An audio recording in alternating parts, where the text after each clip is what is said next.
आज हम देखेंगे टेंस और सेंटेंस प्रिपरेशन कैसे होता है, सेंटेंस मेकिंग कैसे होता है टेंस के द्वारा। ठीक है, एक चीज मैं बता दूं, ग्रामर में जो टेंस है उसका बहुत बड़ा रोल है। किसमें? कि एक तो है फंक्शनल ग्रामर, एक है स्ट्रक्चरल ग्रामर। स्ट्रक्चरल इंग्लिश, एक है स्ट्रक्चरल ग्रामर, एक है फंक्शनल। ये दोनों बहुत ज्यादा इंपॉर्टेंट है। देखो, एक स्ट्रक्चरल है, एक फंक्शनल है। स्ट्रक्चर में हम क्या करते हैं, नॉर्मली अगर टेंस की बात करें तो स्ट्रक्चर में हम देखते हैं कि कैसे V one, V two, verb का 5 तो फॉर्म होता है, 5 फॉर्म्स है। ये 5 फॉर्म्स के साथ हमारी जो हेल्पिंग वर्ब है, हेल्पिंग वर्ब का प्राइमरी हेल्पिंग वर्ब, जिसको हम प्राइमरी ऑक्सिलरी भी बोलते हैं, ऑक्सिलरी वर्ब, और एक है सेकेंडरी हेल्पिंग वर्ब, जिसका मॉडल भी बोलते हैं। इनका कैसे यूज होता है, मतलब कौन सा फॉर्म के साथ क्या यूज होता है, कि वी ऑन के साथ क्या आता है, V2 के साथ क्या, V3 के साथ, V4 के साथ, V5 के साथ। तो इन्हें हम बोलते हैं स्ट्रक्चरल ग्रामर। पर अप्लाइड ग्रामर में क्या होता है, ज्यादातर अप्लाइड ग्रामर में कौन से सेंटेंस में, किस तरह की सेंटेंस में हम क्या वर्ब यूज करना चाहिए, कौन सा टेंस यूज करना चाहिए, वो हम सीखते हैं फंक्शनल ग्रामर में।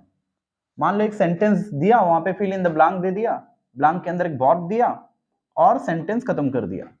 तो हमें पता होना चाहिए कि वो सेंटेंस में किस तरह की हमें टेंस, किस टाइप ऑफ टेंस उसमें लगाना चाहिए। सो हमें अभी फिलहाल फोकस करना है स्ट्रक्चरल ग्रामर पे। दोनों चीजें आना चाहिए। ज्यादातर क्या होता है, इस पे लोग अटक जाते हैं, क्योंकि वो सिर्फ वर्ब का वी ऑन, V2, V3 ये सारा पढ़ लेते हैं और वो पढ़ते नहीं फंक्शनल ग्रामर। ज्यादातर फंक्शनल ग्रामर हायर क्लासेस में मैक्सिमम आता है, इवन कॉम्पिटिटिव फील्ड में भी आता है। तो हमें सिर्फ पहले तो है, फर्स्ट थिंग क्या है, हमें इसको सीखना है, स्ट्रक्चरल ग्रामर को। जब हम इसको सीख लेंगे, ये तो क्या है, एक तो है सब्जी काटना, दूसरा है सब्जी पकाना, दोनों अलग है। सब्जी काटना जैसे है स्ट्रक्चरल ग्रामर के जैसा, फंक्शनल मतलब पकाना, प्रोसेस किस तरीके से उसके अप्लाई करना, ये सारा होता है फंक्शनल ग्रामर। तो अभी हम पूरी फोकस डाल देंगे स्ट्रक्चरल ग्रामर पे। ओके, तो चलते हैं स्ट्रक्चरल ग्रामर। टेंस का स्ट्रक्चरल ग्रामर यहां से शुरू हुआ। देखो, हर जगह पे वर्ब का वी ऑन नहीं तो V5, डू डज लगा, ये सारे प्राइमरी ऑक्सिलरीज हैं। ये हमारा मेन वर्ब है। सेकेंडरी ऑक्सिलरीज को मॉडल बोलते हैं, जैसे can, could, shall, should, will, would, may, might, ये सारा सेकेंडरी ऑक्सिलरीज होता है। उसके अलावा ought to, need to, use to, have to, had to, ये सारा भी होता है, डेयर भी होता है। तो हमें देखना है कि पहले अगर टेंस की बात करें तो टेंस होता है, टेंस इज वर्ब फॉर्म। कई सारे लोग लंबा चौड़ा बना के ऐसा डेफिनेशन लिख देते हैं, नॉट रिक्वायर्ड। मेरे ख्याल से डेफिनेशन याद रखना, ग्रामर में मैक्सिमम जगह पे डेफिनेशन नहीं आता है, तो डेफिनेशन पता होने से हम उसको और बेहतर तरीके से कर सकते हैं। तो टेंस क्या है, नॉर्मली टेंस वर्ब का फॉर्म्स होता है। जैसे मैंने अभी भी बताया, वर्ब का 5 फॉर्म्स होता है, we on, V2, V3, V4 और V5 भी होता है।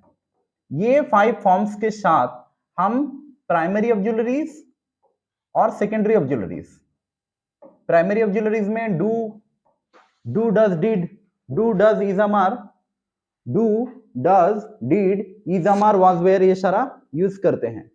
पर सेकेंडरी ऑक्सिलरीज में हम क्या करते हैं, मॉडल का इस्तेमाल करते हैं। ये सारा वर्ब्स का फॉर्म होता है। अब वर्ब्स का फॉर्म में अगर डिटेल में बात करें तो बहुत बड़ा टॉपिक है।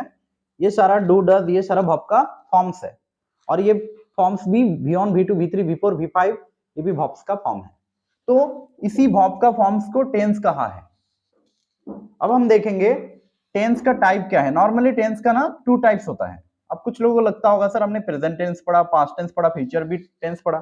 फ्यूचर नॉर्मली टेंस नहीं होता है। हिंदी में टेंस को काल कहते हैं। हिंदी में काल की बात करें तो वहां पे वर्तमान काल, अतीत काल या भूतकाल या भविष्य काल भी बोलते हैं। बट नॉर्मली ग्रामर में जब इंग्लिश ग्रामर की बात करेंगे तो यहाँ पे हम जो इंग्लिश ग्रामर, ब्रिटिश इंग्लिश पढ़ रहे हैं ना, तो उसमें प्रेजेंट टेंस और पास्ट टेंस पढ़ते हैं, फ्यूचर को टाइम कहते हैं, क्योंकि टेंस की डेफिनेशन को ही वो कंट्राडिक्ट कर रहा है। फ्यूचर वर्ब फॉर्म नहीं है, verb doesn't have future form, verb का फ्यूचर फॉर्म नहीं होता है, इसलिए हम फ्यूचर को टाइम बोलते हैं, वो टेंस नहीं है। हम फ्यूचर में जाके कोई काम नहीं कर सकते, सिर्फ इमेजिनेशन या एक्सपेक्टेशन कर सकते हैं, इसलिए ये क्या है, ये सिर्फ टाइम है। समझ आया? तो टेंस क्या है, प्रेजेंट टेंस और पास्ट टेंस है। फ्यूचर टाइम है, फिर भी उसको इसके साथ क्यों लिखते हैं, क्योंकि उसका सारा रूल्स ये ओबे करता है। अभी देखो, हर प्रत्येक क्लास का जैसे सब क्लासेस होता है, सेक्शन होता है, ऐसे प्रत्येक टेंस का भी 4 ठो सब क्लासेस या सेक्शन है। प्रत्येक टेंस को 4 सब क्लासेस में बांटा गया है। तो प्रेजेंट की बात करें उसको भी 4, इसको भी बात करें पास्ट की, वो भी 4 सब क्लासेस है, उसका फ्यूचर का भी 4 सब क्लासेस है। प्रेजेंट का अगर सब क्लासेस की बात करें तो प्रेजेंट सिंपल होगा। 4 सब क्लासेस क्या है, सिंपल है, कंटिन्यूस है, परफेक्ट है और परफेक्ट कंटिन्यूस है। याद रखना, सिंपल को इंडेफिनेट भी बोलते हैं। कंटिन्यूस का दूसरा नाम प्रोग्रेसिव भी है, उसको कुछ कुछ बुक्स में इम्परफेक्ट भी बोला गया है। कंटिन्यूस का 3 नाम है, कंटिन्यूस भी है, प्रोग्रेसिव भी है और इनपरफेक्ट भी है। जो काम, कोई भी काम अगर कंटिन्यूसली चल रहा है, मतलब वो उसका कब स्टार्टिंग हुआ और अब तक खत्म तो नहीं हुआ, मतलब कब हुआ स्टार्टिंग और अभी भी चल रहा है, तो उसको हम कंटिन्यूस बोलते हैं। उसका दूसरा नाम प्रोग्रेसिव भी है, क्योंकि काम जब हो रहा होता है तो प्रोग्रेस तो होता है, इसलिए उसको प्रोग्रेसिव, मतलब प्रोग्रेसिव हो रहा है, मतलब उसमें धीरे धीरे धीरे धीरे उसकी तरक्की हो रहा है, तो उसको हम प्रोग्रेसिव भी बोलते हैं। इम्परफेक्ट, इम्परफेक्ट का मतलब होता है, नॉर्मली परफेक्ट का मतलब होता है फिनिश, ये परफेक्ट का मीनिंग है फिनिश। तो यहां पे देख सकते हो इम्परफेक्ट लिखा, प्रीफिक्स लगा दिया, तो इसका मतलब होता है कि ये अभी तक फिनिश नहीं हुआ, मतलब अभी भी चल रहा है, तो उसका 3 नाम है। अभी चौथा वाला जो इसका सब क्लासेस है, ये है परफेक्ट कंटिन्यूअस। ये 4 सबका होता है, प्रेजेंट का भी 4 होता है, present simple continuous, present simple, present continuous, present perfect continuous, future simple, future continuous, sorry past simple, past continuous, past perfect continuous. वैसे future simple, future continuous, future perfect continuous. ज्यादातर हम कंटिन्यूअस वर्ड यूज करते हैं, progressive और imperfect कुछ ही books में दिया है। अभी प्रेजेंट सिंपल की बात करें, याद रखना इसमें ना वर्ब का बी ऑन फॉर्म और V5 फॉर्म का इस्तेमाल करते हैं। हमेशा याद रखो, बी ऑन हमेशा प्लूरल होता है और V5 हमेशा सिंगुलर वर्ब होता है। जितने सारे दुनिया में जितने सारे वर्ब्स है, जो V5 है उसके लास्ट में ना S रहेगा, S, तो V5 सिंगुलर है। याद रखना, बी ऑन प्लूरल है, V2 सिंगुलर प्लूरल दोनों ही है, V3 सिंगुलर प्लूरल दोनों ही है, V4 सिंगुलर प्लूरल दोनों ही है, V5 सिंगुलर है। ओके, तो हम प्रेजेंट सिंपल में V1 और V5 का इस्तेमाल करते हैं। कोई भी सेंटेंस में आप जो सेंटेंस लिखते हो उसमें सब्जेक्ट का होना बहुत ही जरूरी है, सब्जेक्ट और ऑब्जेक्ट। कोई भी सेंटेंस, जो सेंटेंस फॉर्म होता है उसमें एक सब्जेक्ट होता है, लास्ट में एक ऑब्जेक्ट होता है, ठीक है। कई बार क्या होता है, हम ऐसे लिख देते हैं आई गो, यहाँ पे बोलोगे सर अब ऑब्जेक्ट नहीं है, बट फिर भी हम मानते हैं कि वो जा रहा है तो कहीं ना कहीं तो जा रहा है, ये पहला वाला सब्जेक्ट है, ये वर्ब, ठीक है। याद रखना कि बिना वर्ब का दुनिया में कोई भी सेंटेंस नहीं है, बिना वर्ब का वो क्लॉजेस हो जाता है, क्लॉज, ठीक है, नहीं सॉरी क्लॉज नहीं, फ्रेज होता है। क्लॉज में वर्ब होता है, clause is a small little sentence होता है, छोटा सेंटेंस होता है नॉर्मली, तो बिना वर्ब का एक फ्रेज हो जाएगा, वो सेंटेंस नहीं है। वर्ब तो होना ही पड़ेगा, बट उसके साथ हम सब्जेक्ट, वर्ब और ऑब्जेक्ट, ये 3 चीज होना चाहिए सेंटेंस को, ठीक है। अभी वर्ब की बात करी, वर्ब की अगर बात करते हो तो वर्ब तो 5 टाइप है, तो 5 में से कौन सा टाइप आएगा वो बहुत ही ज्यादा इंपॉर्टेंट है, तुम्हें जानना है कि कौन सा वर्ब का फॉर्म लगाना है, V1 लगाना है, V2 लगाना है, V3 लगाना है, या V4 या V5। ओके, तो नॉर्मली हमें सेंटेंस के लिए 3 चीज चाहिए, सब्जेक्ट चाहिए, ऑब्जेक्ट चाहिए और वर्ब भी चाहिए। पर कुछ जगह पे क्या होता है, ऑब्जेक्ट नहीं होता है, जैसे मैंने लिखा आई गो, यहाँ पे ऑब्जेक्ट नहीं है। पर कुछ जगह पे क्या होता है, सिट डाउन, यहाँ पे देखो सब्जेक्ट नहीं है, सिट डाउन, यहाँ पे सब्जेक्ट भी नहीं है, ऑब्जेक्ट भी नहीं है, या फिर तुम बोल सकते हैं यहाँ पे सब्जेक्ट तो नहीं है सर। तो ऐसे केसेस में हम इंपेरेटिव सेंटेंस कैसे होता है बाद में पढ़ेंगे। ऐसे केसेस में हम सब्जेक्ट यू को मानते हैं, सिट डाउन मतलब तुम sit down, you sit down, ठीक है। या फिर हम देखेंगे इसको इंपेरेटिव क्या है, उसके बारे में हम डिटेल्स में बाद में देखेंगे। पर अभी फिलहाल याद रखो कि प्रेजेंट सिंपल का जो होता है वो इसका हम हर प्रत्येक टेंस को हम 4 टाइप ऑफ सेंटेंस को उसको सेंटेंस लेंगे और उसी के साथ हम पढ़ेंगे, क्योंकि इससे क्या होगा, टेंस भी हो जाएगा। एक तो क्या है, टेंस का प्रॉब्लम, दूसरा क्या है, वर्ब का प्रॉब्लम, तीसरा क्या है, टाइप ऑफ सेंटेंस का भी प्रॉब्लम शट आउट हो जाएगा। टाइप्स ऑफ सेंटेंसेस, कितने प्रकार के सेंटेंसेस है, ये प्रॉब्लम भी सॉल्व हो जाएगा। तो इसीलिए हम अफर्मेटिव मतलब पॉजिटिव सेंटेंस होता है हिंदी में, जिसको हम आस्तिवाचक सेंटेंस बोलते हैं। हिंदी में आस्तिवाचक सेंटेंस बोलते हैं, नेगेटिव को नास्तिवाचक बोलते हैं, इंटरोगेटिव को प्रश्नवाचक बोलते हैं, नेगेटिव इंटरोगेटिव को नास्तिवाचक प्रश्नवाचक बोलते हैं, या ये नॉर्मली नकारात्मक सेंटेंस होता है। नकारात्मक मतलब क्या आता है, जिसको हम इंग्लिश में नेगेशन बोलते हैं। एन फॉर नेगेशन या नकारात्मक, मतलब जिसमें ना होता है, मैं जाता नहीं, मैं खाता नहीं, मैं पीता नहीं, मैं सोता नहीं, ऐसा टाइप होता है। अभी नॉर्मली ये जो नेगेटिव सेंटेंस है, इसमें नॉट का वर्ड, नॉट जो है वो नेगेटिव वर्ड है, उसका आना जरूरी है। और याद रखना, जितने सारे नेगेटिव सेंटेंस है उसमें हेल्पिंग वर्ब आना बहुत ही जरूरी है। हेल्पिंग वर्ब तो आएगा। और यहाँ पे अगर हम बात करें प्रेजेंट सिंपल की, तो हेल्पिंग वर्ब यहाँ पे डू डज है। तो पहले देखना है कि प्रेजेंट सिंपल में क्या होता है, सब्जेक्ट के साथ भी ऑन और भी फाइव का इस्तेमाल करते हैं, और उसके साथ हम ऑब्जेक्ट का इस्तेमाल करते हैं। याद रखो, सब्जेक्ट होने के लिए किसी भी वर्ड को नाउन नहीं तो प्रोनाउन होना पड़ेगा, ऑब्जेक्ट होने के लिए किसी भी वर्ड को नाउन नहीं तो प्रोनाउन होना पड़ेगा, अदरवाइज वो कभी सब्जेक्ट और ऑब्जेक्ट नहीं हो सकता। दुनिया में जितने वर्ड जितने सेंटेंस में है, उसके सब्जेक्ट होने के लिए नाउन नहीं तो प्रोनाउन होना पड़ेगा, ऑब्जेक्ट होने के लिए भी नाउन नहीं तो प्रोनाउन होना पड़ेगा। अभी हम देखते हैं कि यहाँ पे आई है, आई सब्जेक्ट है, ये सब्जेक्ट है, प्ले वर्ब का बियॉन है, ऑब्जेक्ट क्रिकेट है, क्योंकि क्रिकेट एक नाउन है, ठीक है। हाँ, कई बार क्या होता है, वहां पे आई प्ले बोल के छोड़ दिया, होगा, कोई दिक्कत नहीं है, आई प्ले वो भी सेंटेंस हो सकता है, बट प्रॉब्लम क्या है, वो कंप्लीटली बता नहीं रहा है। आई प्ले मतलब वो खेलता है, पर कुछ तो खेलता है, समझना पड़ेगा। दूसरी बात कि अगर आई ही गोज टू टेम्पल, वो टेम्पल यहाँ पे क्या है, कई बार हम देखते हैं टू है, टू एक प्रेपोजिशन है, आर्टिकल है, इसका स्ट्रक्चरल ग्रामर में रोल नहीं है। तो याद रखो कि ये टू को स्ट्रक्चरल ग्रामर में मत घुसाओ, कि वो मत देखो कि वो टू कौन सा है इसमें। सर ही तो सब्जेक्ट है और गोस तो V5 है। मैंने बोला जिस वर्ब में एस होता है लास्ट में, वो V5 होता है। यहाँ पे देखो, ये सब्जेक्ट अगर सिंगुलर था तो उसके बाद में सिंगुलर वर्ब आना जरूरी है। ही गोस टू टेम्पल सिंगुलर आया, तो यहाँ पे आई सिंगुलर है, पर याद रखना आई जो है वो ग्रामर का रूल नहीं मानता। आई के बाद में डू लगा सकते हो, आई के बाद में वाज लगा सकते हो, आई के बाद में वेयर लगा सकते हो, आई के बाद में आर भी लगा सकते हो। अलग अलग सिनेरियो में अलग अलग चीजें होती हैं। आई के बाद में आर भी होता है, ठीक है, आई के बाद में वेयर भी होता है, आई के बाद में वाज भी होता है, आई के बाद में डू भी होता है।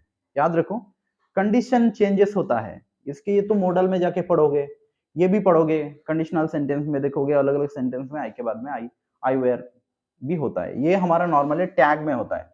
आई के लिए हम आई एम ए बॉय, यहाँ पे टैग में आरएंट आई ऐसे लगाते हैं, टैग में, क्वेश्चन टैग में होता है। यहाँ पे I were, if I were a bird, if I were a bird I would fly. देखो ये आई के बाद में वेयर भी हो रहा है, तो ये होता है हमारा नॉर्मली कंडीशनल सेंटेंस में होता है, ये हमारा टैग में होता है, ये हमारा कंडीशनल सेंटेंस में होता है। और नॉर्मली तो आई के बाद में डू भी होता है, डज भी, वाज भी होता है, ये तो तुम्हें पता होगा। तो हमें याद रखना है कि जो भी हम सेंटेंस की बात करेंगे उसमें ये सारा चीजें सब्जेक्ट होना चाहिए, वर्ब होना चाहिए और ऑब्जेक्ट होना चाहिए। वर्ब में से तुम्हें याद रखना पड़ेगा कि वर्ब का कौन सा फॉर्म वहां पे होना पड़ेगा, होना चाहिए, ठीक है। तो देखो, तो प्रेजेंट सिंपल में हमने क्या सीखा, सब्जेक्ट के साथ वर्ब का V1 और V5 आता है। यहाँ पे आई सब्जेक्ट है, प्ले V1 है, क्रिकेट ऑब्जेक्ट है, ही सब्जेक्ट है, ही सिंगुलर था, यहाँ पे आई के साथ प्लूरल वर्ब आया, क्योंकि नॉर्मली याद रखो I do not obey the grammar rule. पूरी ग्रामर में कहीं पे भी आई लिखते हो कैपिटल लेटर में लिखते हो, ऐसा तो लिखना नहीं चाहिए ना। whenever you use in a sentence all the letters should be apart from the first one first letter, all the letter should be in a small letter. Normally proper noun का फास्ट लेटर कैपिटल होता है, but और सारे letters हमेशा small letter में होना चाहिए।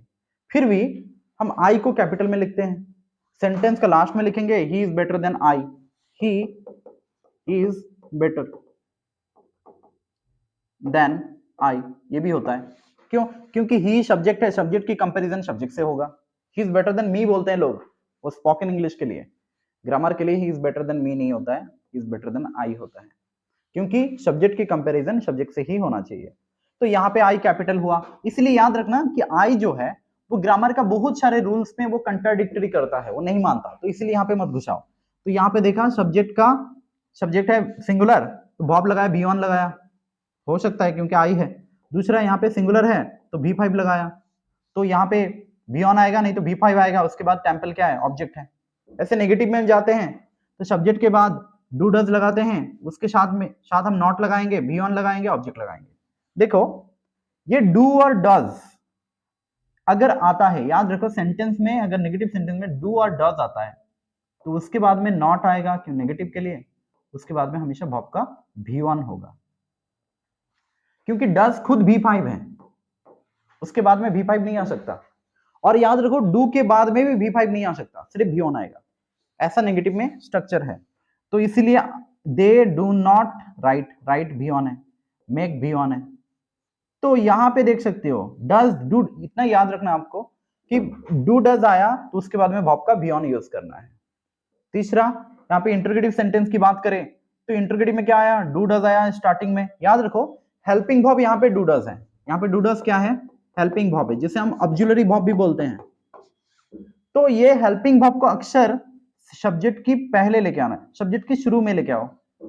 शुरुआत में अगर रखते हो तो वो क्या हो जाता है, हमारी इंटरगेटिव सेंटेंस हो जाता है। वैसे ही अगर डू डज लगा रहे हो, इंटरगेटिव सेंटेंस में सब्जेक्ट के बाद में अगर नॉट घुसा देते हो या नॉट डाल देते हो तो वो हो जाता है नेगेटिव इंटरगेटिव सेंटेंसेस, मतलब नकारात्मक प्रश्नवाचक वाक्य। यहाँ पे प्रश्नवाचक वाक्य, इसको नास्तिवाचक प्रश्नवाचक वाक्य भी बोल सकते हो, जहां पे नॉट होता है। इसका कैसे, आई प्ले क्रिकेट, मैं क्रिकेट खेलता हूं, तो आस्तिवाचक में क्या होता है, जिसको हम अफर्मेटिव सेंटेंस बोलते हैं। अफर्मेटिव में आई प्ले क्रिकेट मतलब क्या, मैं क्रिकेट खेलता हूं, मैं गाना गाता हूं, मैं जाता हूं, मैं पीता हूं, मैं खाता हूं, मैं सोता हूं। नेगेटिव में आया तो मैं जाता नहीं, मैं पीता नहीं, मैं खाता नहीं, मैं सोता नहीं। प्रश्नवाचक इंटरोगेटिव आया, क्या मैं जाता हूं, क्या मैं पीता हूं, क्या मैं खाता हूं,